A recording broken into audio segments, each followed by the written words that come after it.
doa ini dan di sini adalah dakwah. Berdakwah ila syahadati an la ilaha illallah. Kepada syahadat an la ilaha illallah.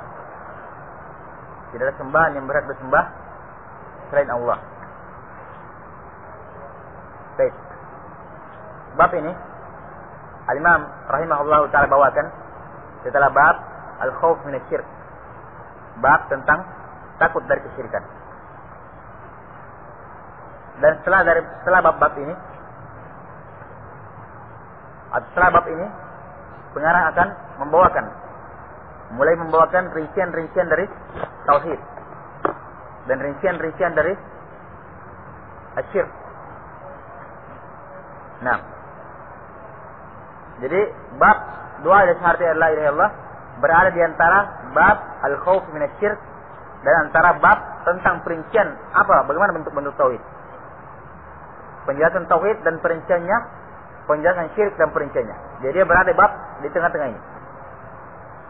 Dan ada dua hikmah kenapa Imam membawakan bab ad-du'a ila syahadat la ilaha illallah di tempat ini. Setelah bab man haqqaqat tauhid dan kharajana bi ghairi hisab.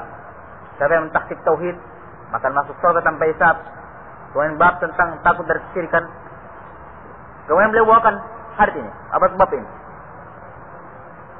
Di antara hikmahnya bahwasanya beliau ingin menekankan bahwasanya tahqiq tauhid, amanah yang kemarin tahqiq tauhid. Tahqiq tauhid yaitu melaksanakan konsekuensi tauhid, kewajiban-kewajiban, penyempurna, sunnah tauhid, dan meninggalkan semua bentuk-bentuk kesyirikan. Kemudian dibarengi dengan al-khauf min asy-syirk, takut terhadap kesyirikan tersebut. Beliau ingin menekankan bahwasanya tahqiq tauhid tidak sebatas itu. Tidak sebatas tahqiq tauhid yaitu seorang kenal tauhid itu apa, kemudian dia amalkan tauhid. Kenal syirik itu apa, kemudian dia tinggalkan syirik. Tidak sebatas itu. Tapi tahqiq tauhid nanti dikatakan sempurna tak kala dia mengajak orang lain kepada apa yang dia yakini sekarang. Berdakwah kepada tauhid. Baru dikatakan sempurna tahqiq tauhidnya. Maka siapa yang mengetahui tauhid, mengetahui rincian tauhid, mengamalkan tauhid, mengetahui kesyirikan, mengetahui rincian kesyirikan, meninggalkan kesyirikan, tapi tidak mengajak seorang kepada jalan ini, kepada jalan yang ditempuh, jalan tauhid, laksanakan tauhid, meninggalkan kesyirikan, maka dia belum mentahqiq tauhid secara sempurna. Tapi harus dibarengi dengan doa, berdakwah. Nah, dan ini sebagai kesempurnaan rahmat dia kepada kaum mukmin. Kesempurnaan iman dia. La yu'minu ahadukum hatta yuhibba li akhihi ma yuhibbu li nafsihi. Ma yuhibbu li nafsihi. Tidak beriman salah seorang antara kalian sampai dia mencintai untuk saudaranya apa yang dicintai untuk dirinya sendiri. Dia senang dirinya mengenal tauhid, dia senang dirinya kenal syirik sehingga dia bisa menjauhinya. Maka demikian pula dia senang kalau saudara yang mendapatkan perkara itu. Makanya berkaitan antara tahqiq tauhid dan kesempurnaan iman. Siapa yang tidak mengajak kepada tauhid berarti belum sempurna imannya. Belum menyenangi kebaikan pada saudaranya. Kalau dia belum sempurna imannya, berarti belum sempurna tahqiq tauhidnya. Belum sempurna tahqiq tauhidnya. Nah, dan ini juga sekaligus menunjukkan besarnya, dalamnya pengaruh tauhid dalam dirinya. Bukan sekedar dalam bentuk pengamalan, tapi ada bentuk-bentuk ghirah, kecemburuan terhadap tauhid. Tauhid ini merupakan hak Allah Subhanahu wa taala yang terbesar. Syirik ini merupakan perkara yang paling besar yang harus ditinggalkan. Dan merupakan juga hak dari Allah Subhanahu wa taala. Dan dia ketika mengenal tauhid, mengenal kesyirikan, timbul ghirah, kecemburuan dia terhadap Allah Subhanahu wa taala. Yang dicintai, yang diagungkan, yang diharapkan padanya, yang dia berdoa kepadanya. Yang diagungkan ada bentuk kecemburuan, ghirah terhadap agama Allah Subhanahu wa taala. Kalau ada orang-orang yang tidak mengetahui apa haknya Allah Subhanahu wa taala, hak yang dicintai, hak yang diagungkan, hak yang dia muliakan, Allah Subhanahu wa taala. Nah, ini sisi yang pertama kenapa Imam membawakan bab ad-du'a ini untuk memperjelas dan menekankan bahwasanya tahqiq tauhid bukan sekedar orang belajar tauhid, amalkan tauhid cukup. Tahqiq tauhid itu adalah belajar syirik, tinggalkan syirik cukup, tidak. Sama sekali belum cukup. Tapi dianggap sempurna tahqiq tauhid tatkala dia mengajak kaum muslimin, orang-orang yang beriman kepada tauhid tersebut, kepada meninggalkan kesyirikan. Nah, dan ini kita bisa petik dari mana syahadat. Amanah syahadat. Syahadat asyhadu an la ilaha illallah. Saya bersaksi, bersyahadat la ilaha illallah. Syahadat, kita sering kali ulang, syahadat punya 3 syarat. Yang pertama, apa? Al-yaqin. Nah, al-ilmu yang melahirkan keyakinan. Atau yang pertama ilmu. Nah, yang kedua al-yaqin. Kemudian yang ketiga al-ikhbar, mengkhabarkan kepada orang apa yang dia syahadatkan tersebut. Jadi dia harus ucapkan dan dia kabarkan kepada orang apa yang disyaratkan tersebut. Baru dikatakan dia bersyahadat dengan syarat yang sempurna. Ini ditinggi dari sisi pengertian syahadat secara asal, sudah menggambarkan bahwasanya yang nama syahadat itu harus diikhbar, harus diiklan, diumumkan pada orang. Itu asal dari makna syahadat. Nah, oleh karena itulah belum sempurna syahadat orang kalau belum mengumumkan dakwahnya, belum mengumumkan keyakinannya kepada orang. Yang mana dalam pengumuman ini, penyampaian ini kepada orang, sertakan dalamnya nilai-nilai dakwah kepada Allah Subhanahu wa taala. Baik. Ini sisi yang pertama. Kenapa beliau membawakan bab ini? Soal sisi yang kedua, beliau membawakan ad-du'a ila syahadati la ilaha illallah sebelum bab setelahnya. Bab setelahnya yaitu tafsir tauhid wa syahadati la ilaha illallah. Beliau mulai merinci tauhid dengan rinci-rincinya. Kemudian beliau mulai merinci tentang syirik dan bentuk-bentuknya secara rinci. Setelah itu bab tentang menggantung tamimah, menggantung jimat-jimat. Setelah itu bab tentang apa namanya?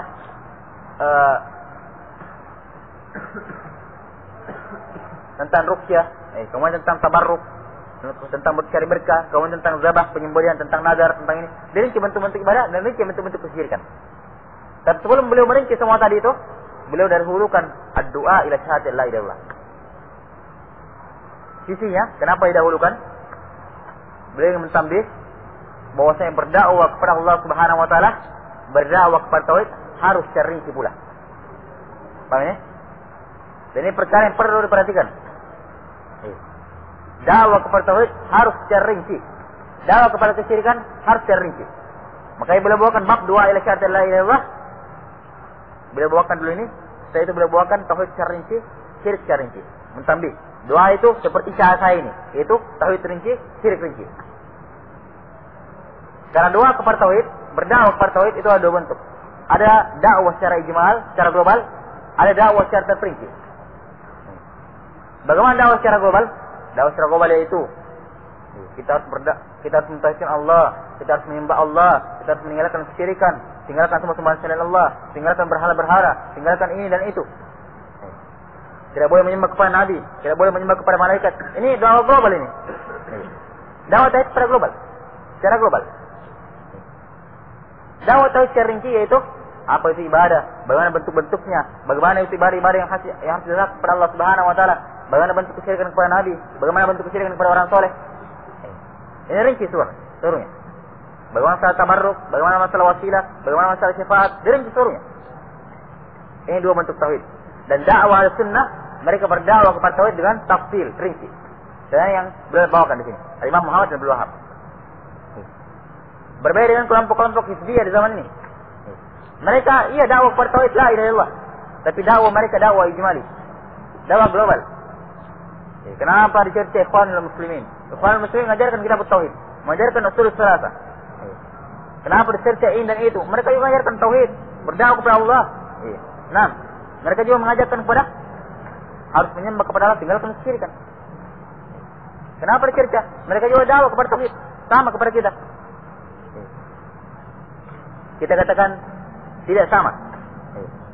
Kalian ahlul firqah, ahlul tahazzub hanya berdakwah kepada tauhid secara ijmali, global. Ketika dia berdakwah, kita harus menyembah Allah, tinggalkan kesyirikan. Nah, harus menyerahkan ibadah kepada Allah Subhanahu wa taala. Tidak boleh menyembah nabi, tidak boleh menyembah malaikat, tidak boleh menyembah wali, patung-patung, kuburan, tidak boleh. Tapi bagaimana itu bentuk-bentuk yang dilarang? Mereka tidak rinci. Nah, mereka tidak rinci. Kenapa? Takut tabrakan dengan masyarakat. Takut berbenturan dengan keadaan masyarakat. Nah, ini perkara yang perlu ditambah. Nah, jangan tertipu. Oh, Ikhwan Muslimin juga membelajarkan kita bertauhid kecil sasa. Iya, diajarkan tauhid. Ajar tauhidnya. Tapi tauhidnya tauhid ijmali, global. Nah, oleh karena itulah Imam Muhammad bin Abdul Wahhab rahimahullah taala ketika mendakwai, berdakwah kepada orang-orang, kepada para ulama ketika itu di zaman beliau. Nah, kemudian hasilnya kata Imam Muhammad bin Abdul Wahhab rahimahullah, nah, wafaquni ala ma qultu wa khalafuni fi mas'alatain, fi mas'alatil takfir atau fi mas'alatil qital. Mereka yang saya dakwah itu setuju dengan saya, setuju dengan apa yang saya dakwakan secara umum. Tapi mereka menyelisih saya, tidak mau menerima dakwah saya pada dua perkara. Yang pertama masalah takfir, pengkafiran. Yang kedua masalah qital, masalah pembunuhan. yakni membunuh orang-orang syirik, musyrik. Sekarang ini mereka menyetujui dakwah saya seluruhnya kecuali dua perkara. Masalah takfir, masalah pengkafiran, dan masalah apa? Al-qital. Yaitu memerangi ahli syirik. Memerangi ahli syirik. Dan masalah qital ini, masalah memerangi orang-orang syirik dan masalah takfir. Masalah takfir, mengkafirkan orang-orang yang berbuat kesyirikan, ini tidak mungkin terjadi kalau tidak dirinci. Tidak mungkin dirinci. Tidak mungkin terjadi kalau tidak dirinci.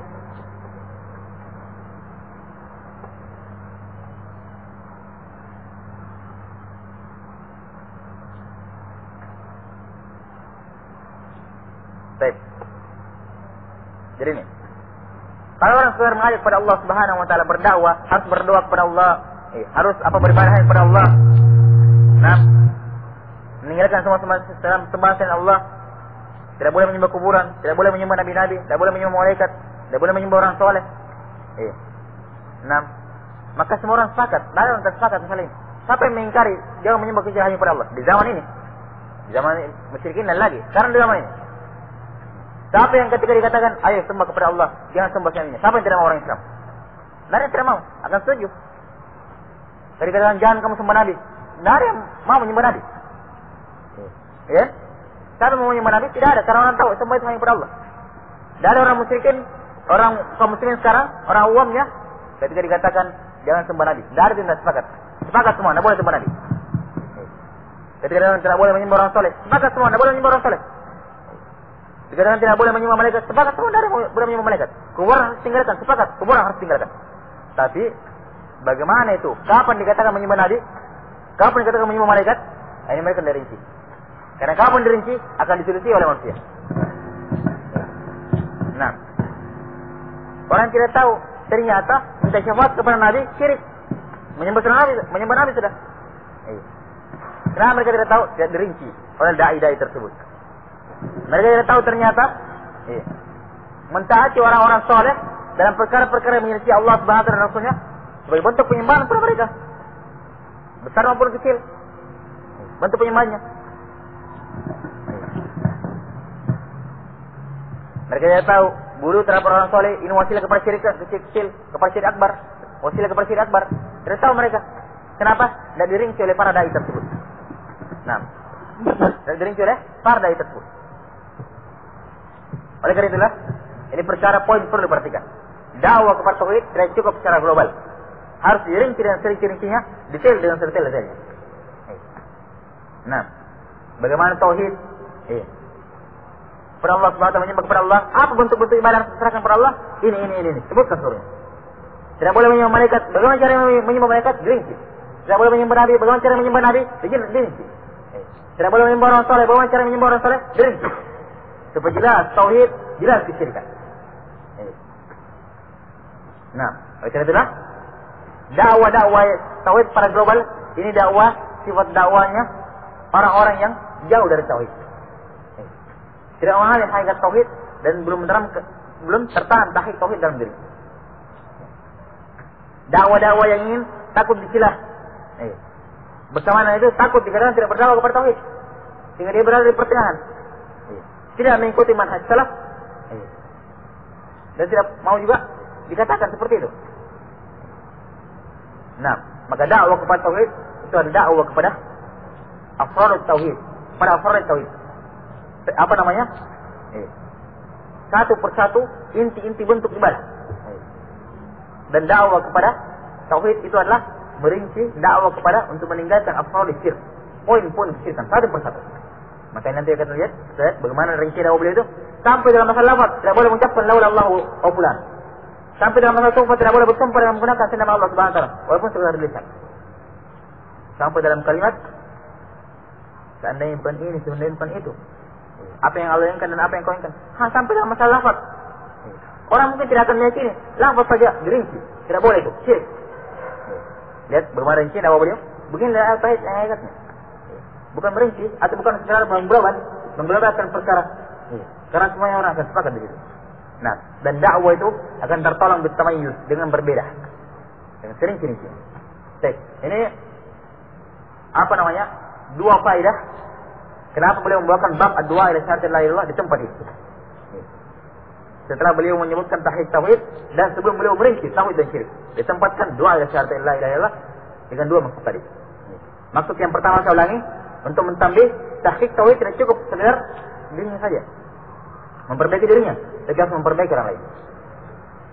Maksud yang kedua beliau bawakan di sini untuk menjelaskan bahwasanya dakwah kepada la ilaha illallah tidak cukup global, tidak cukup secara global, secara umum, tapi harus dirinci dengan sering-sering. Paham di sini? Ini maksud. Dan ini maksud yang kedua sangat detail dan jarang dipahami dan jarang disebutkan oleh orang-orang. Baik.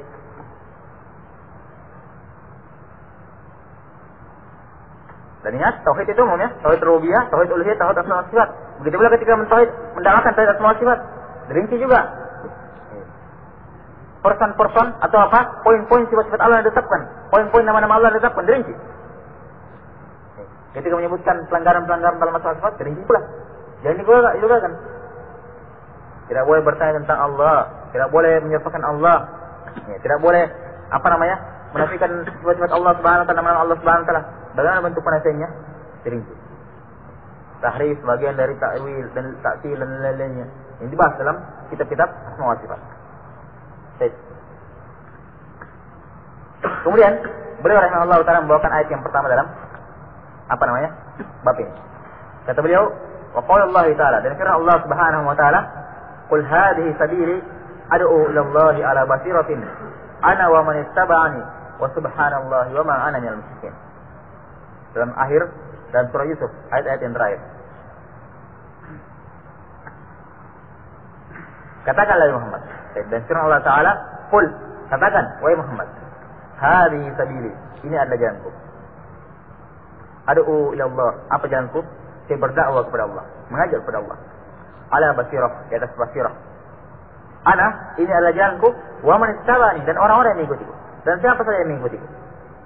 Wa subhanallahi wa ma ana minal musyrikin, dan maha suci Allah Subhanahu wa taala, dan saya sama sekali tidak termasuk orang-orang yang berbuat kesyirikan, atau tidak termasuk ke dalam golongan orang-orang musyrik. Ini ayat di ayat surah Yusuf alaihissalam. Apa surah Yusuf? Nah, surah Yusuf. Dan seorang yang mendalami dan menelaah lebih dalam tentang kandungan poin-poin ayat dalam surah Yusuf, dia akan dapat surah ini penuh dengan kandungan pelajaran dalam berdakwah. Lihat bagaimana dai, kewajiban Nabi Yusuf alaihissalam dizalimi, sabar. Bagaimana beliau merubah kemungkaran? Bagaimana beliau mendapatkan gangguan-gangguan? Bagaimana beliau difitnah dengan fitnah-fitnah dunia dan wanita? Dai juga harus seperti itu, kokoh. Bagaimana beliau mendapatkan perlakuan jelek dari keluarganya? Kemudian dari orang-orang di sekitarnya yang menjual beliau. Kemudian dari perlakuan dari orang-orang yang telah berbuat baik pada dirinya. Dai, komitmen pada keluarga-keluarga yang beliau berbuat jelek, tahu alasannya, beliau perbaiki, islah, perbaiki. Dari surah, di akhir kita, ketika mereka semua sudah minta maaf, saudara yang sudah mengakui istilahnya, beliau memperbaiki, islah, tidak mungkin itu kembali. Dai seperti itu. Ketika diperlakukan tidak adil oleh orang yang berbuat baik pada dirinya, tuannya, difitnah ini dan itu, atau diajak untuk melaksanakan perbuatan apa namanya zina oleh orang yang telah berbuat baik padanya. Tidak ada perasaan di sini. Dakwah kepada Allah Subhanahu wa taala, tauhid yang berkuasa. Perzinahan ada perkara diharamkan, walaupun yang merintahkan orang yang sudah berjasa. Kan begitu? Padanya. Dengan orang sekarang, walaupun bukan perkara perzinahan, perkara-perkara yang sudah dikucurkan padanya dana, dikasih ini dan itu, kasih fasilitas. Kamu dakwah nanti tidak boleh singgung masalah ini. Iya. Kamu dakwah nanti harus ini.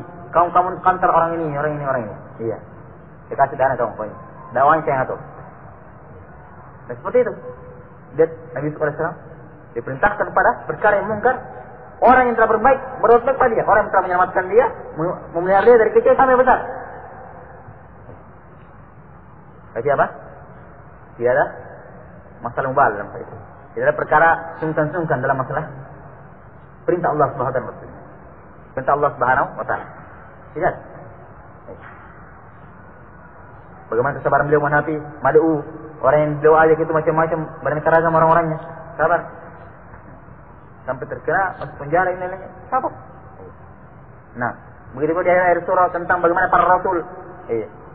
Dakwah mereka, bagaimana kaum orang-orang yang merusakan para rasul, dan bagaimana bentuk-bentuk sampai-sampai sebagian rasul ada yang hampir putus asa. Mereka sudah dihimpit oleh kaumnya, sudah diserang oleh kaumnya yang tidak menerima dakwah mereka. Tapi bersamaan itu belum turun pertolongan Allah Subhanahu wa taala. Mata Nasrullah. Kapan pertolongan Allah Subhanahu wa taala?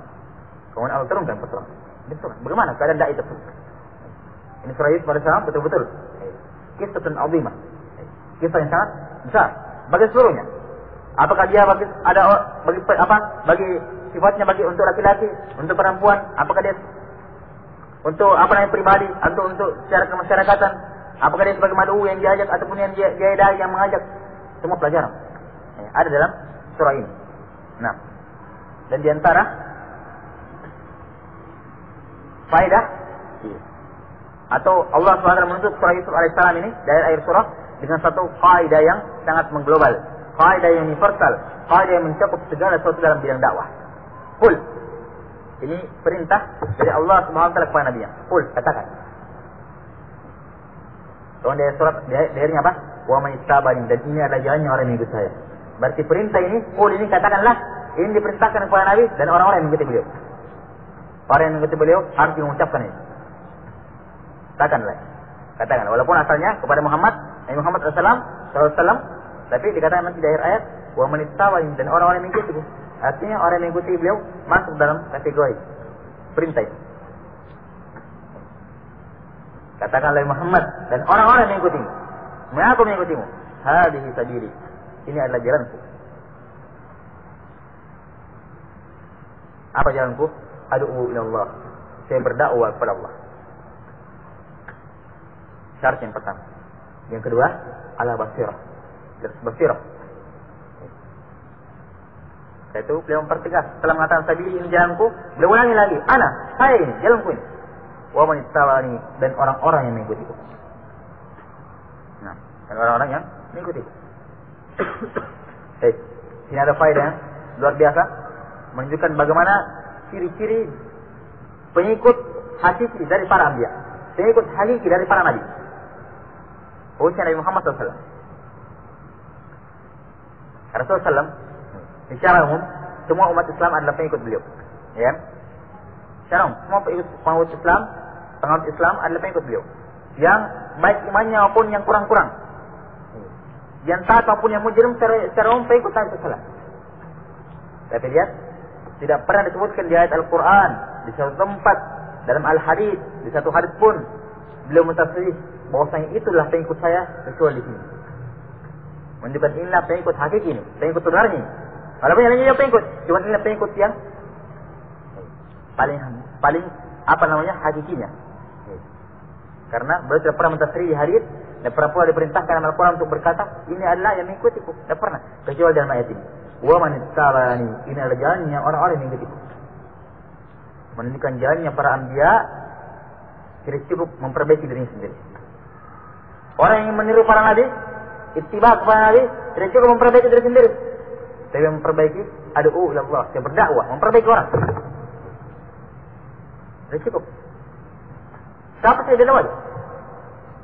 Sanggup mungkin, semampu mungkin. Sesuai dengan syarat yang akan disebutkan oleh Allah Subhanahu wa taala ayat ini. Berdakwah kepada Allah. Ingin. Ada orang-orang yang kelihatan tergelincir, didakwai kepada Allah Subhanahu wa taala. Ada orang yang menginginkan kebaikan, didakwai kepada Allah Subhanahu wa taala. Ada orang yang sudah tahu, didakwai untuk mengingatkan. Nah, fadzakir fa inna dzikra tanfa'ul mu'min. Berilah kabar, berilah peringatan bermanfaat bagi orang yang beriman. Walaupun sudah berulang kali. Ada orang-orang yang menginginkan kejelekan pada dia, didakwai. Ada orang-orang yang ingin coba memfitnah dia, didakwai. Terus dia berjalan dan dakwah kepada Allah Subhanahu wa taala. Dan disinilah keberkahan hidup seorang. Tidak akan berberkah hidup seorang secara sempurna berkahnya tanpa dakwah kepada Allah Subhanahu wa taala. Nah, lihat dalam surah Maryam tentang perkataan Nabi sallallahu alaihi wasallam ketika beliau masih kecil, wa ja'alani mubarakan aina ma kuntu. Allah memberikan saya mubarak, orang yang diberkahi dimanapun saya berada. Bagaimana cara mau berberkah dimanapun dia berada? Tafsirnya ayat ini, yakni wa ja'alani mu'alliman lil khairi aina ma kuntu. Allah menjadikan saya bisa mengajarkan kebaikan dimanapun saya berada. Saya mengajar dimanapun saya berada. Sekarang bagaimana caranya mengajar kebaikan dimanapun seorang berada? Kalau tidak menghafal, kalau tidak menelaah, tidak membaca, mulai membaca, tidak mendengar kembali, tidak meroja, ada lebar lagi, tidak ada catatan, kan begitu. Kalau ada catatan masih mending. Bagaimana masalahnya ini? Oh iya, tunggu dulu, saya ambil catatan saya. Masih mending. Tapi kalau tidak ada, apa yang mau dimeroja? Apa yang mau dilihat? Apa yang mau disuruh tunggu? Nah, makanya hadis Rasulullah SAW kunci dalam menuntut ilmu. Kata beliau SAW, qaidul ilma bil kitabah. Ikatlah ilmu dengan penulisan. Ini bukan ajarannya orang-orang apa? Orang ajarannya Nabi SAW ini. Dia menulis. Qaidul ilma bil kitabah, kata beliau. Ikatlah ilmu dengan penulis. Dan inilah akan terjaga ilmu tersebut, terwaris ilmu tersebut turun-temurun. Nah, ada pun yang tersimpan di kaset-kaset akan rusak. Tersimpan di komputer-komputer, kemasukan virus, rusak ini dan lainnya macam-macam. Hapus. Ada yang tersimpan di HP, ada. Ya, ini tidak menyinggung ya, yang mereka dengan HP. Tertulis. Para ulama senang seperti itu. Nah, kecuali kalau mau seperti Imam Syafi'i. Imam Syafi'i rahimahullah taala kata beliau, "Ma katabtu sauda ala bayda." Saya tidak pernah menulis hitam dan putih. Artinya tidak pernah menulis beliau, menghafal terus. Nah, jangan mengikuti sebagian orang-orang yang kelompok-kelompok dakwah yang subhanallah kalau ta'lim gurunya tidak bawa kitab, muridnya tidak bawa kitab. Langsung naik habis maghrib baca. Jaulah. Duduk di kursi di atas, muridnya di bawah. Tidak ada yang bawa kitab. Gurunya pakai hafalan, muridnya pun pakai hafalan. Subhanallah.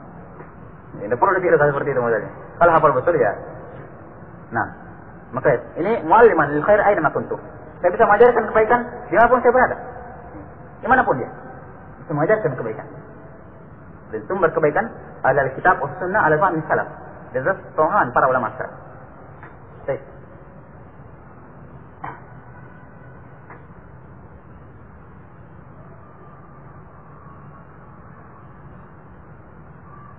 Kemudian di sini dikatakan hadhihi sabili. Ini adalah jalanku. Bukan majalah sabili. Nah. Walaupun dia mengambil dari ayat ini. Ini adalah sabili, ini adalah jalanku, kata Rasulullah sallallahu alaihi wasallam. Ad'u ila Allah, saya berdakwah kepada Allah. Nah, ala basirah, dari basirah. Ini dua syarat mutlak paling minimal yang ada pada seorang dai. Harus ad'u, ketika dia ingin berdakwah harus terpenuhi dua syarat. Yang pertama ila Allah, dakwanya ila Allah, kepada Allah.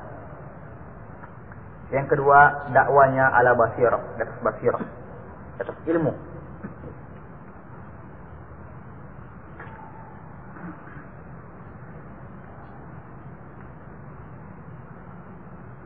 Nah, jadi saya katakan kembali bahwa saya berikut para anbiya di sini bukanlah orang-orang yang takut pada syirikan, kemudian cukup sampai situ.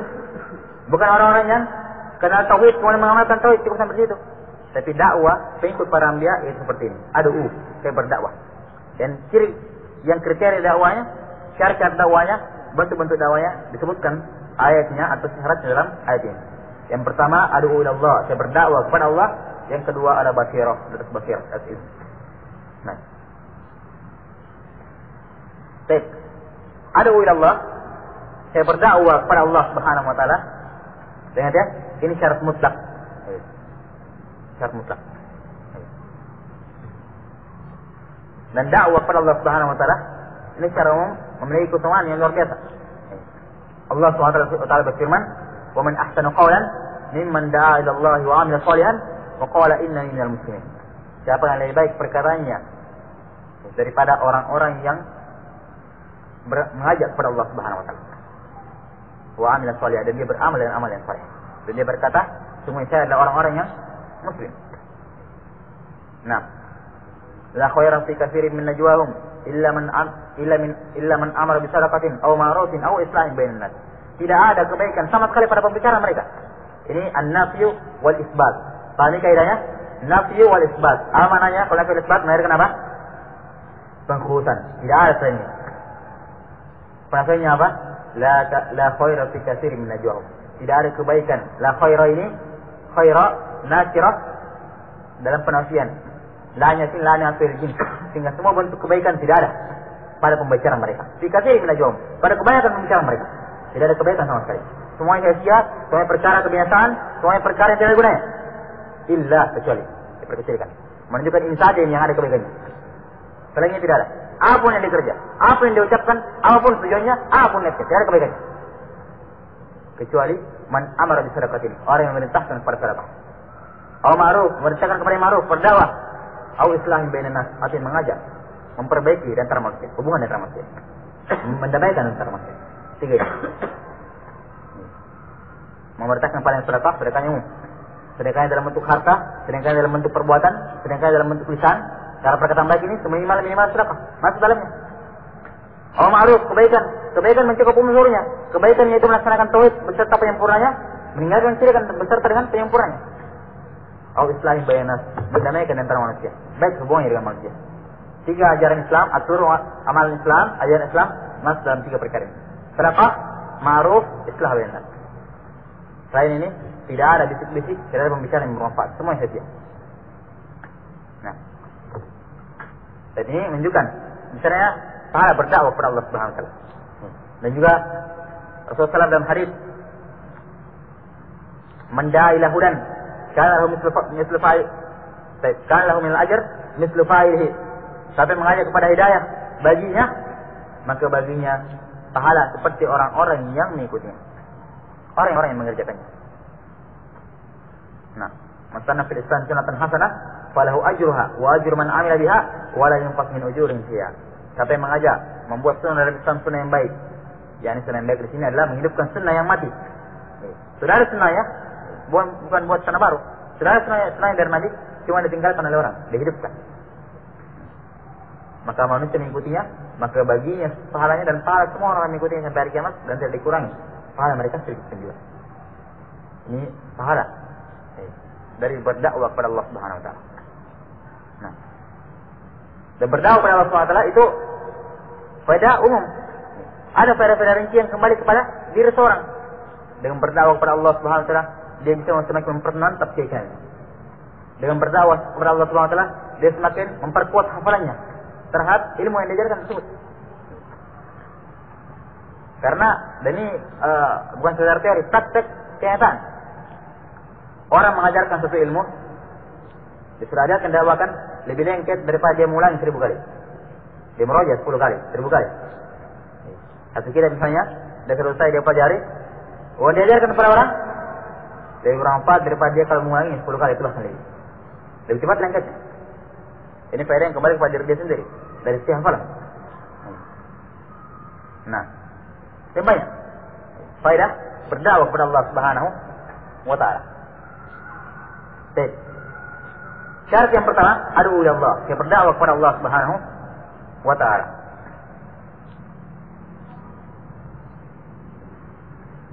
Berdakwah kepada Allah Subhanahu wa taala yang diinginkan sini bisa diinginkan padanya dua perkara. Dan ini syahid dari kitab ini, dari bab kitab tauhid atau dari bab ad-du'a ila syahadatil la ilaha illallah, hubungannya bab dengan hadis dengan ayat yaitu ini.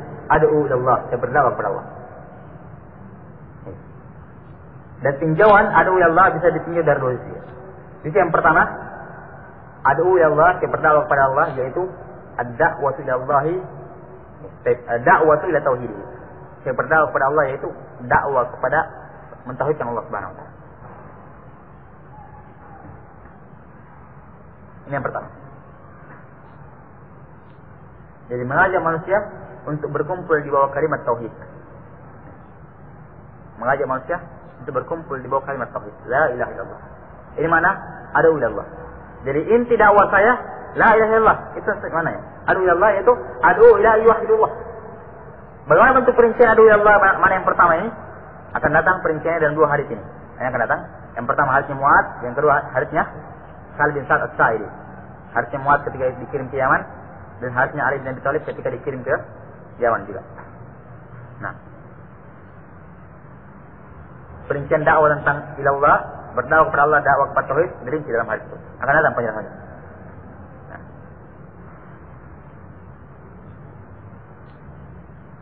Baik. Kemudian yang kedua, ad'u ilallah, yakni ad'u ilallah bi ikhlas, dengan keikhlasan. Jadi berdakwah kepada Allah, yakni berdakwah dengan keikhlasan, semata-mata karena Allah. Semata-mata karena Allah Subhanahu wa taala.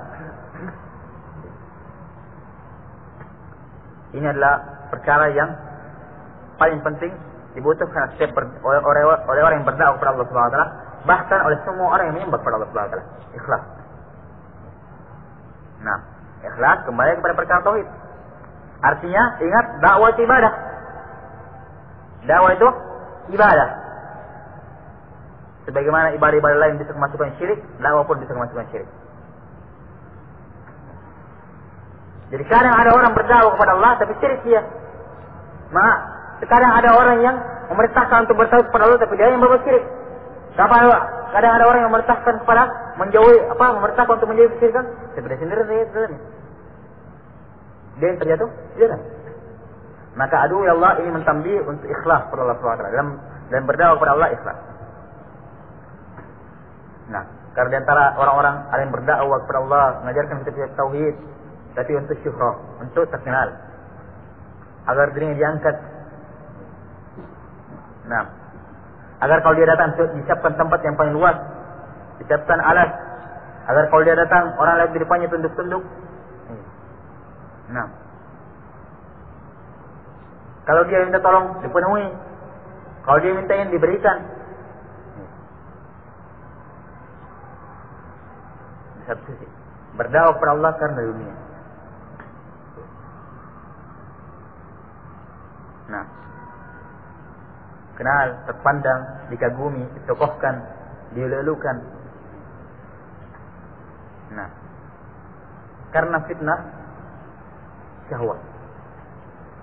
Di sisi lain, ada orang berdakwah kepada Allah SWT karena fitnah syubhat. Berdakwah kepada hizbiyah, dakwah kepada kelompok-kelompok, dakwah kepada dirinya untuk membayar dirinya. Nah, dakwah untuk memecah belah kaum muslimin, walaupun dakwah isinya tauhid, tapi mengajak untuk berkelompok-kelompok, memecah belah kaum muslimin. Nah, baik.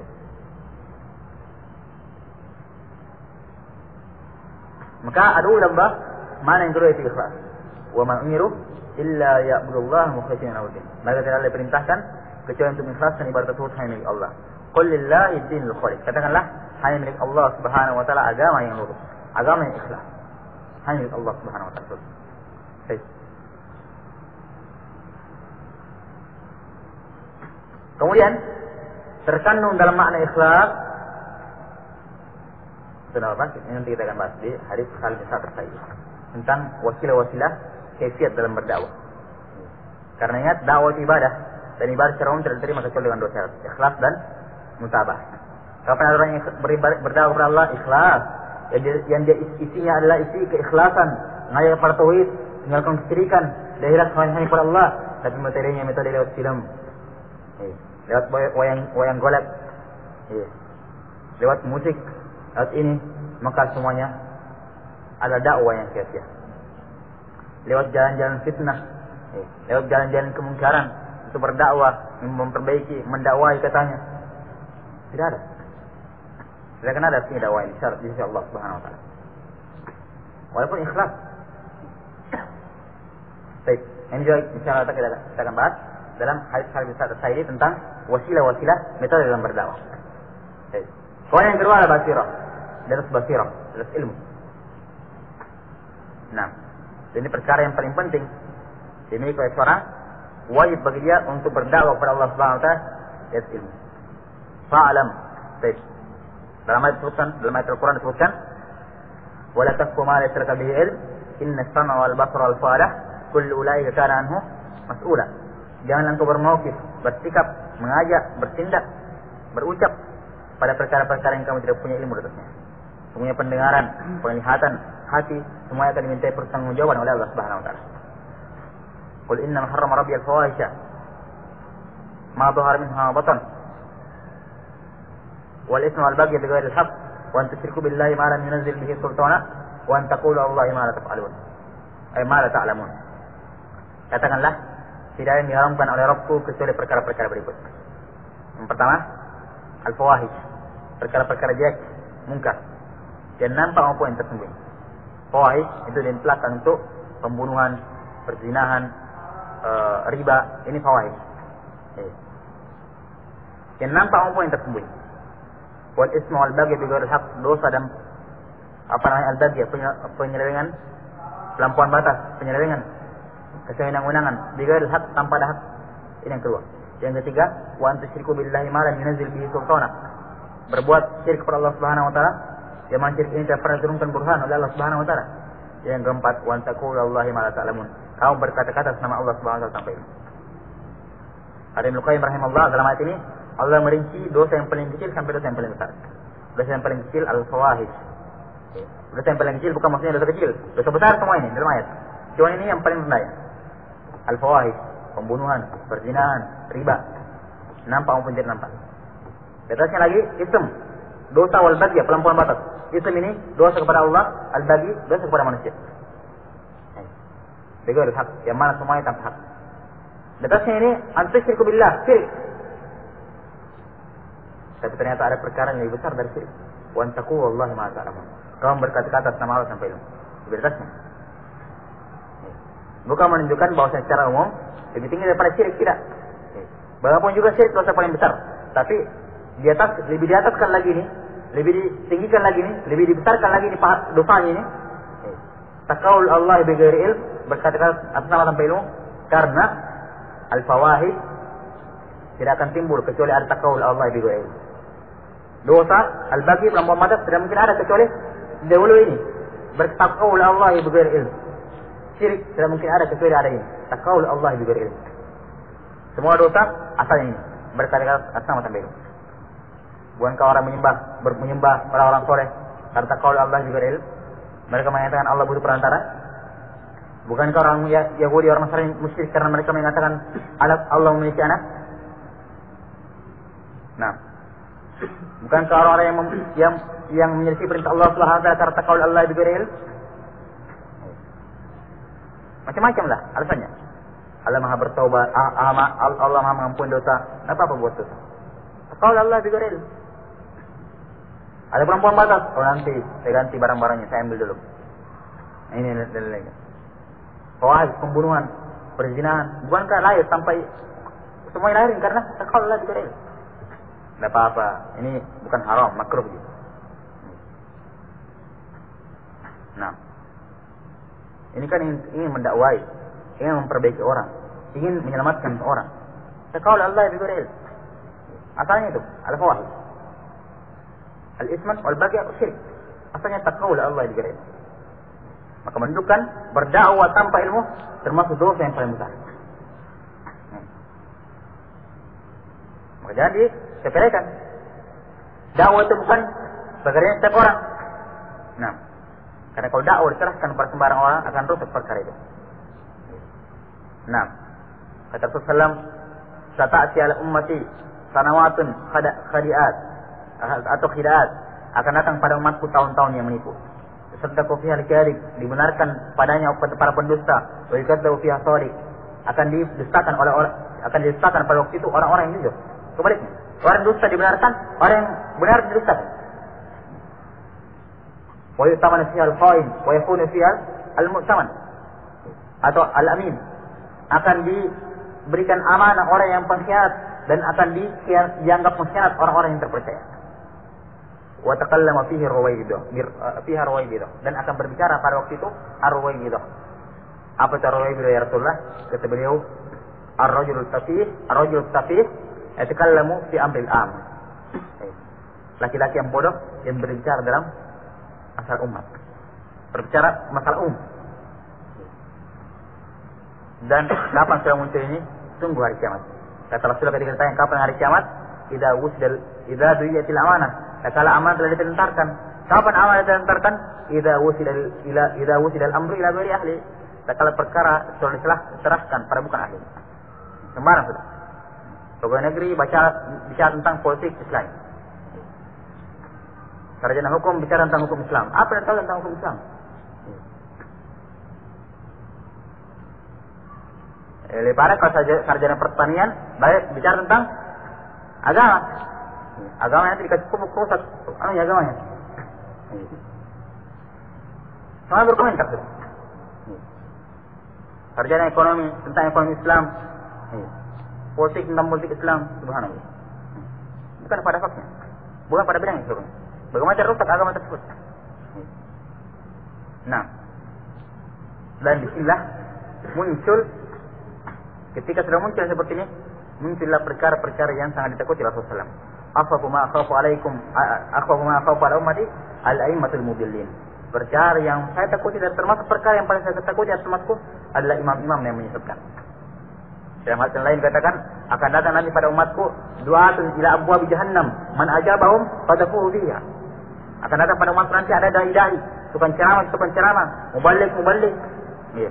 Dai-dai, ustaz, kiai-kiai, age-age, antong gurta. Nah, yang mengajak pada pintu-pintu jahannam. Siapa yang menerima dakwah mereka akan gelincirkan, dorong masuk dalam api neraka jahannam.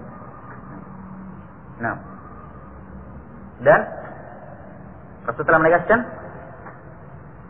tentang keadaan hari kiamat, Inna Allah la yaqbidul ilma intiza'an yantazi'u min ummatihi, lakin yaqbidul ilma biqabdil ulama. Allah ketika ingin mencabut ilmu, tidak akan dicabut ilmu satu kali dicabut, hilang seluruhnya dari umat ini, tidak. Tapi Allah mencabut ilmu dengan diwafatkannya para ulama. Kalau satu ulama meninggal, artinya sudah ada ilmu yang dicabut. Walaupun muridnya hebat, tidak akan mungkin sama dengan gurunya. Pasti ada ilmu yang diluput. Di bawah mati ada gurunya, tidak dapat oleh muridnya. Nah, hatta idza lam yabqa aliman, akan tapi Allah mencabut ilmu dengan mewafatkan para ulama. Hatta idza lam yabqa alimun, ittakhadha an-nas ru'usan juhala fasu'ilu fa'aftau bi ghairi ilmin fadallu wa adallu. Sampai ketika tidak lagi orang alim di muka bumi, manusia mengambil pimpinan-pimpinan yang bodoh. Kemudian mereka pun ditanya tentang masalah agama, mereka memberikan fatwa, kemudian sesat dan menyesatkan. Ini bahayanya berdakwah tidak basirah. Basirah ini adalah ilmu. Cuman ilmunya basirah dari kata basar, mata, penglihatan. Cuman basirah ini diperuntukkan untuk untuk hati. Kalau ru'yah ini diperuntukkan untuk apa? Mata. Jadi ru'yah dan basirah sama-sama artinya penglihatan. Tapi ru'yah untuk mata, basirah untuk hati. Nah, sebenarnya orang memiliki ru'yah. Kalau orang memiliki ru'yah, penglihatan mata, maka dengan mata tersebut orang akan melihat ini jalan rusak, jalan baik, ini jalan ini ditempuh jalannya yang baik-baik, jangan sampai jatuh ini lain-lain. Demikian pula keadaan basirah, kedudukan basirah dalam hati seorang. Orang kalau tidak punya basirah dalam hati, tidak paham yang mana baik, yang mana buruk. Tidak tahu mana fitnah, yang mana al-haq. Nah, tidak punya itu. Ketika tergelincir dalam kesalahan, tidak sadar diri kesalahan ini. Ketika berada di dalam kungkungan fitnah, tidak tahu sekarang dia gelincir dan dikurung oleh fitnah. Kalau dia punya basirah, udah tahu dia. Jadi orang punya basirah, terang hatinya, terang. Dia melihat hakikat perkara-perkara tersebut. Terang dia melihat suatu permasalahan, terang dia melihat suatu permasalahan, fitnah. Nah, dan orang-orang yang memiliki basirah inilah orang-orang yang karena diberikan firaq oleh Allah SWT terhadap suatu perkara. Dan basirah tidak mungkin didapatkan oleh ilmu. Makanya orang yang paling kuat basirahnya adalah para ulama. Orang yang paling kuat firasatnya adalah para ulama. Kata Hasan al-Basri rahimahullah taala, "In hadhihi fitnah idza aqbalat arafaha kullu alim wa idza adbarat arafaha kullu jahil." Fitnah ini, fitnah apa saja? Fitnah pemerintahan, fitnah politik, fitnah ekonomi, fitnah kehidupan. Nah, fitnah rumah tangga, fitnah keluargaan, fitnah dengan apa namanya? Lingkungannya, fitnah dunia, fitnah wanita, apa saja seluruhnya, bentuk fitnah. Idza aqbalat, kalau sudah mulai datang, arafaha kullu alim, akan ditahu oleh setiap alim. Artinya, barang mau datang sudah tahu ini. Kalau tempuh jalan ini kena fitnah, laksanakannya kena fitnah, laksanakannya ini datang fitnah. Tahu, barang mau datang sudah tahu oleh orang alim. Sehingga dia itu mencegah, jangan tempuh langkah ini, jangan jalan ini, jangan lewat sini, jangan ini, jangan laksanakan tindakan ini. Dia mengucapkan ucapan seperti ini. Kenapa? Datang fitnah nanti. Datang fitnah lewat ucapanmu, datang fitnah dari perbuatanmu, datang fitnah dari tulisanmu, dari apa saja. Kalau dia punya basirah. Jadi, wa idza adbarat arafaha kullu jahil. Kalau fitnahnya sudah pergi, sudah makan korban, banyak sudah ingin berguguran, banyak sudah ini, baru tahu oleh orang jahil. Oh, tadi ternyata fitnah. Saya kena fitnah ternyata. Saya kena internet. Kenapa tidak punya basirah dia? Basirah, ilmu, perkara yang sangat penting. Dan tidak mungkin didapatkan basirah ini kecuali dalam menuntut ilmu agama Allah Subhanahu wa taala, menghafalkan Al-Qur'an, menghafalkan hadis Rasulullah SAW, melihat sirah, sejarah para masalah dari kalangan para sahabat dan para pengikut mereka. Nah, ini ilmu basirah. Dan basirah ini kita katakan tadi syarat mutlak dalam berdakwah. Saya pikir ini dulu. Insyaallah saya rincian tentang dakwah kepada Allah Subhanahu wa taala dengan basirah ini akan kita rinci pada pertemuan akan datang. Ya, apa tadi agak terlambat katanya. Ada urusan.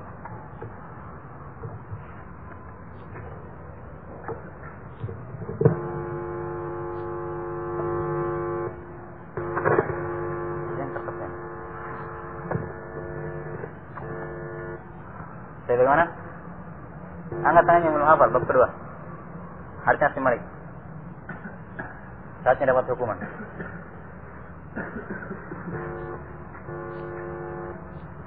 Lawat.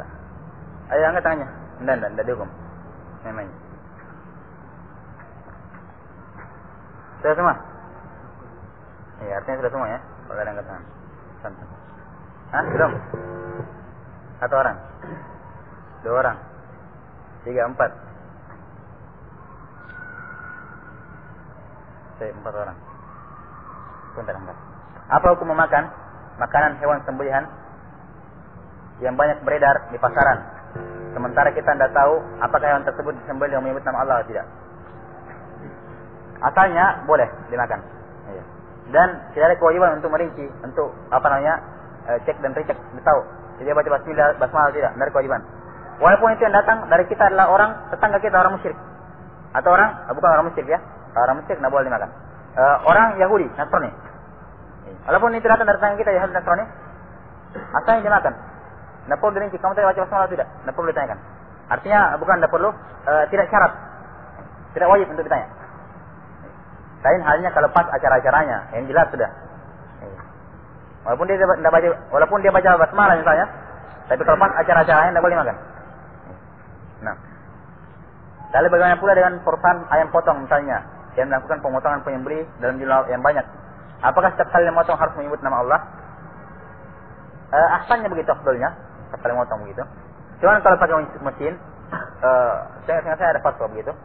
Pakai mesin bisa awal kali dia nyalakan powernya. Dia baca basmalah, sudah jalan, masukkan ayamnya. Sudah cukup insyaallah taala untuk seluruhnya. Apakah ada fatwa para ulama tentang pentingnya mengkonsumsi makanan yang halal? Sebab terkadang ada makanan instan yang bahannya tercampur dengan bahan makanan yang halal. Tidak perlu fatwa para ulama. Sabda Rasulullah. Penting ini makanan halal ini. Nah, Rasul mengatakan ayyulah min nabata minal haram fannaru aulalah. Setiap daging yang tumbuh dari perkara yang haram neraka lebih panas tentunya. Dan antara sebab tertolaknya doa dalam hadis yang Muslim, ketika ada orang sudah musafir ini tempat terkabulnya doa.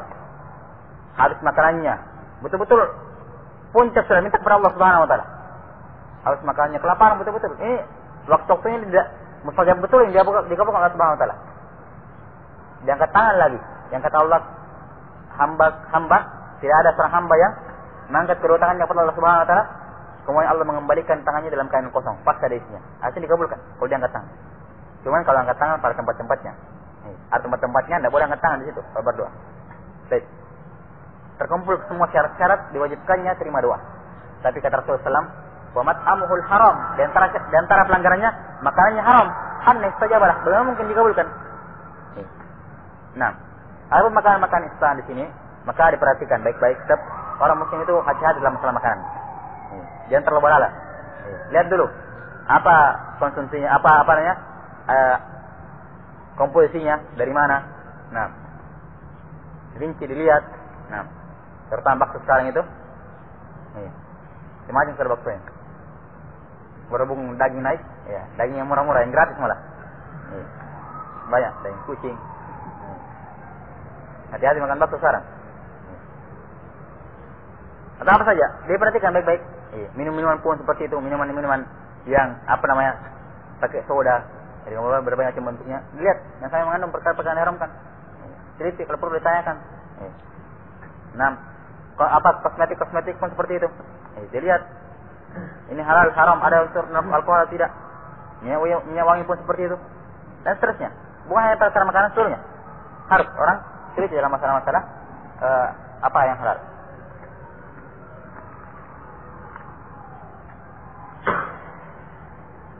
Apa saja kesunnah yang dianjurkan yang perlu dilakukan ketika azan dan sesudah azan?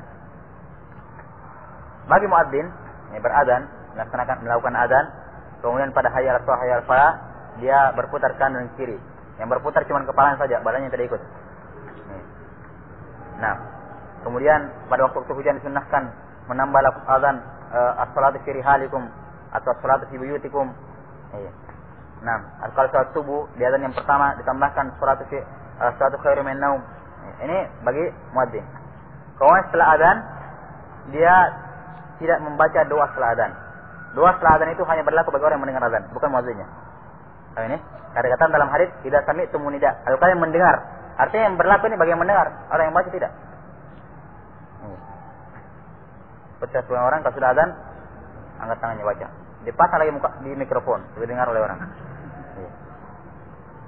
Ini sudah dua bentuk pelanggaran sudah. Nah, kalau azan tidak diharuskan untuk azan itu tidak harus di atas taharah atau wudu, tidak. Biar tidak wudu atau biar batal wudunya, tidak ada dalil yang melarang untuk azan. Nah, kemudian setelah azan disunahkan bagi mendengar untuk bersalawat kepada Nabi SAW atau mendoakan dengan doa yang umum itu, Allahumma rabb hadhihi da'wati tammah. Atau doa lagi satu, ada 3 doa ingat saya dalam doa setelah azan. Semua hadisnya sahih. Setelah itu dia salat sunnah, qabliyah. 2 rakaat atau 4 rakaat tergantung dengan salat 5 waktunya apa. Kemudian memperbanyak doa di antara azan dan iqamah, karena tempat-tempat terkabulnya doa dan ditolak oleh Allah Subhanahu wa taala doa antara azan dan iqamah. Kemudian boleh kemudian setelah itu iqamah berdiri, dan tidak harus orang yang azan itu dia pula yang iqamah. Sebagaimana tidak harus orang atau sebaliknya. Boleh yang lain azan, orang satu azan, orang lain yang iqamah. Walaupun yang afdal memang yang iqamah itu adalah orang yang azan. Pertama muadzinnya. Itu ini dan antara sunnah-sunnahnya. Kemudian selanjutnya di sini ditanyakan tentang perkara sunnah. Ini perkara bukan sunnah tapi perkara wajib. Itu tidak boleh keluar dari masjid setelah azan. Apapun alasannya, kecuali uzur syar'i. Hukumnya berdosa. Setelah azan keluar masjid tanpa uzur berdosa. Karena menyerupai syaitan yang keluar ketika azan. Yang Abu Hurairah radhiyallahu anhu ketika ada orang azan antara saja yang keluar, maka Abu Hurairah mengatakan amma hadza faqad asabal qasim. Adapun orang ini telah mendurhakai Ibnu Qasim. Maka haram keluar dari masjid setelah azan tanpa uzur syar'i. Ingin memulai wudu misalnya, kalau dia batal atau dia ingin ada keperluan lainnya, tapi kalau sekedar untuk keluar ngomong-ngomong dan lainnya atau untuk ini dan lainnya, itu berdosa. Nah, Tadi Ustaz mengatakan kalau dalam berdakwah membutuhkan tulisan selain dari hafalan. Yang ingin saya tanyakan, apakah ilmu itu hanya sekedar diukur dari banyaknya catatan dan hafalan saja, dan menafikan aplikasi bagi orang yang ingin berdakwah itu sendiri? Ilmunya itu diamalkan oleh diri baru ke orang lain. Karena orang yang ingin didakwai kebanyakannya melihat dulu tentang bagaimana orang yang mendakwainya itu sendiri, baru mereka mengikuti aplikasi. Iya. Ketika kita katakan bahwasanya orang yang berdakwah harus membutuhkan tulisan, ini kita tidak nafikan, atau bukan dikatakan kalau ukurnya adalah yang paling banyak tulisannya, paling banyak catatannya, tidak. Karena para ulama mengatakan al-ilmu fis sudur wa laysa fis sutur. Ini para ulama terdahulu. Ilmu itu di dada, bukan pada tulisan. Adapun orang sekarang al-ilmu fis sutur wa laysa fis sudur, kebaliknya. Ilmu itu di tulisan, tidak di hafalan, tidak di dadanya. Nah, jadi tidak menafikan. Jadi bukan juga artinya yang paling banyak catatannya itu yang paling banyak, tidak mesti. Nah, kalau secara kumpulkan terus sampai di rumah ditutup, nanti mau talim baru dibuka lagi, tidak ada gunanya. Orang pelan kesehatannya. Nah, baik. Dan menafikan aplikasi bagi orang yang ingin berdakwah sendiri, ini ilmunya diamalkan oleh dia sendiri. Iya, ini jadi saya katakan dakwah itu, dakwah kepada Allah Subhanahu Wa Taala ini yang memiliki maratib, jenjang-jenjang. Paham ini? Jenjang-jenjang. Di antara jenjangnya itu berilmu, kemudian beramal bagi diri sendiri baru dia dakwahkan. Cuman bukan artinya orang kalau tahu kebenaran terus sebelum dia amalkan tidak boleh dakwahkan, tidak mesti. Walaupun dia belum sanggup amalkan, dia dakwahkan. Misalnya dia belum sanggup bersedekah miskin, dakwahkan sedekah. Dia belum sanggup ini dan itu, dia dakwahkan kebaikan. Walaupun dia belum sanggup mengamalkannya. Kalau perkara-perkara pengharaman, saya tidak mau dakwahkan dulu, saya belum bisa tinggalkan.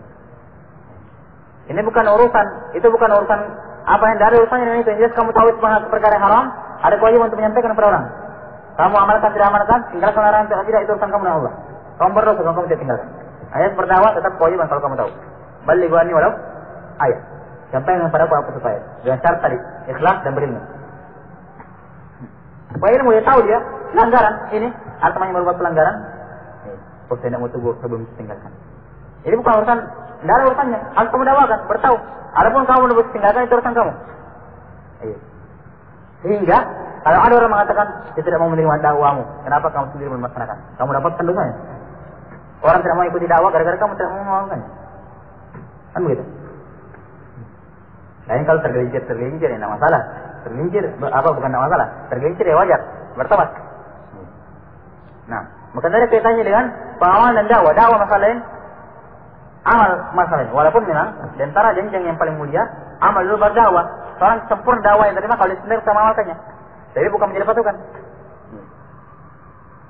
Nah, bukan menjadi patokan. Sebagaimana ada orang bilang, saya tidak mau larang orang karena saya belum bisa meninggalkannya. Ini bukan hujah ini.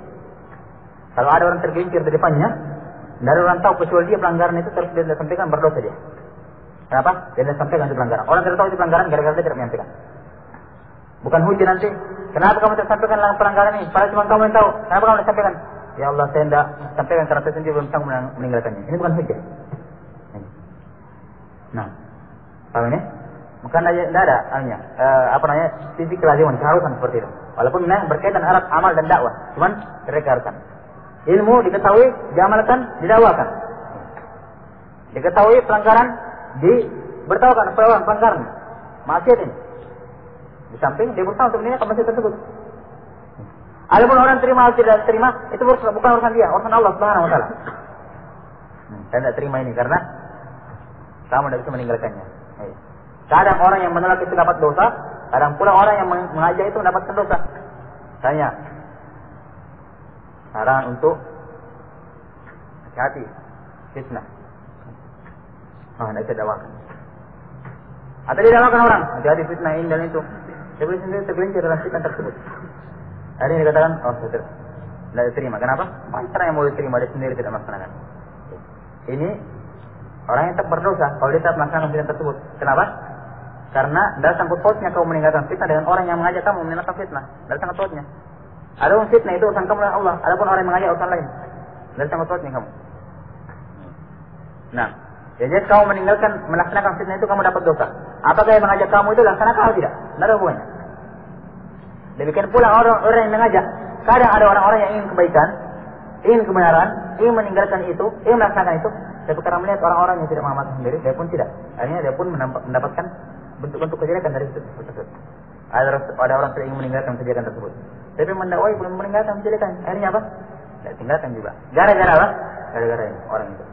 Maka lebih banyak orang itu tersebut juga mendapatkan dosa dari kenapa orang ini meninggalkan atau berbuat maksiat tersebut gara-gara dia. Kadang.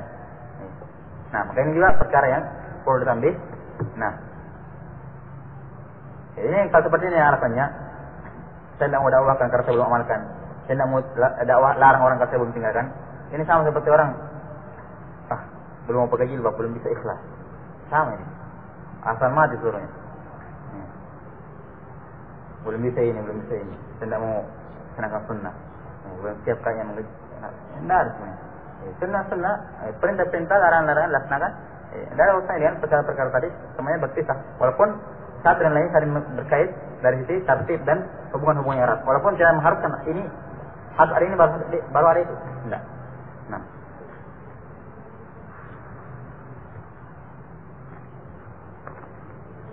Bagaimana tindakan kita sebagai seorang muslim ketika menyaksikan kenyataan yang terjadi di zaman ini, di mana satu hal yang nyata dan haram malah dihalalkan, yakni dengan pemberian label halal pada bir bintang untuk produk-produk yang lain.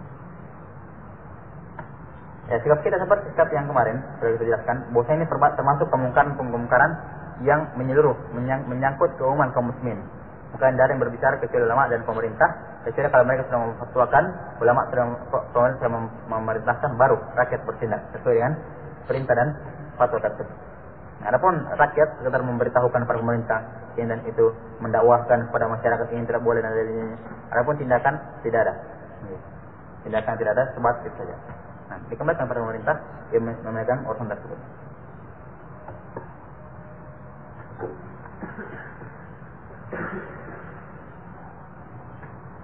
Apakah terlambat sholat maghrib sampai masuk sholat isya karena tidur? Apabila terlambat sholat maghrib sampai masuk isya karena tidur, jika ikut di jamaah sholat isya, apakah dia harus sholat maghrib dengan jamaah? Ya, tidak mesti sebenarnya. Cuman memang ketika mengqada sholat wajib untuk tartib maghrib dulu baru isya. Jadi caranya dia sholat maghrib dulu, baru ke sana sholat isya. Cuma ini kurang bagus. Yang paling bagusnya dia ikut ke jamaah sholat isya, dia sholat maghrib. Pas imam berdiri untuk rakaat keempat, dia tidak berdiri. Dia duduk tasyahud terakhir, kemudian dia salam, terus kejar kembali ikut sholat isya. Jadi imam sholat isya, dia niatnya sholat maghrib. Ini kalau tidak menimbulkan fitnah. Nah, ini kalau tidak menimbulkan fitnah di tengah masyarakat. Kalau menimbulkan fitnah, maka cara yang pertama mungkin jangan. Dia sholat mungkin di rumahnya 3 rakaat sholat maghrib, baru pergi ke masjid. Atau di masjid dia sholat lebih dahulu, setelah azan misalnya dia sholat maghrib 3 rakaat, setelah itu baru ikut imam 4 rakaat. Cuman kalau dikatakan yang paling afdal yaitu cara yang pertama, kalau tidak ada fitnah. Dan juga wajib untuk tartib. Kapan isya itu baru maghrib? Ini berdosa. Bagaimana hukum yang membacakan kultum seperti yang dibiasakan oleh akhwat di musholla? Hal itu biasa dilakukan oleh akhwat WI, tapi juga dilakukan oleh kita. Mohon penjelasan dan dari sisi apakah kesalahan dari sistem tarbiyah yang dilakukan oleh WI tersebut yang biasa dibawakan kultum dilihat ilmu yang biasa bawakan kultum itu dilihat ilmu sangat. Kalau kultum mendingkan kultum seperti itu, ini sebenarnya istilah saja kultum. Ya, apa namanya pengajian? Sama seperti sekarang pengajian, cuman durasinya lebih singkat, kan begitu? Sama saja. Ya, istilah aja itu kultum. Kuliah 7 menit. Ya, kalau lebih dari itu, kuliah 5 menit, berapa lagi namanya? Kan begitu. Jadi sudah penamaan saja, istilah. Taklim sebenarnya taklim. Ya. Kalau mau lebih ahsan saya, perlu dikatakan kultum. Yang taklim saja, taklim gitu. Lebih ahsan dan lebih menjauhi istilah-istilah ikhwan muslimin. Ahsan gitu. Dan tidak bermasalah seperti ini. Seperti kalian biasa. Setiap harinya tidak masalah. Baca-baca kitab dan lainnya. Akhwat membacakan kepada samanya. Kitab. Kalau ada yang sudah mampu mengajar, diajarkan. Kalau belum mampu, dia baca satu kitab para ulama. Dari kitab-kitab yang terpercaya penerjemahnya. Ini patokan terpercaya penerjemahnya. Nah, tidak masalah.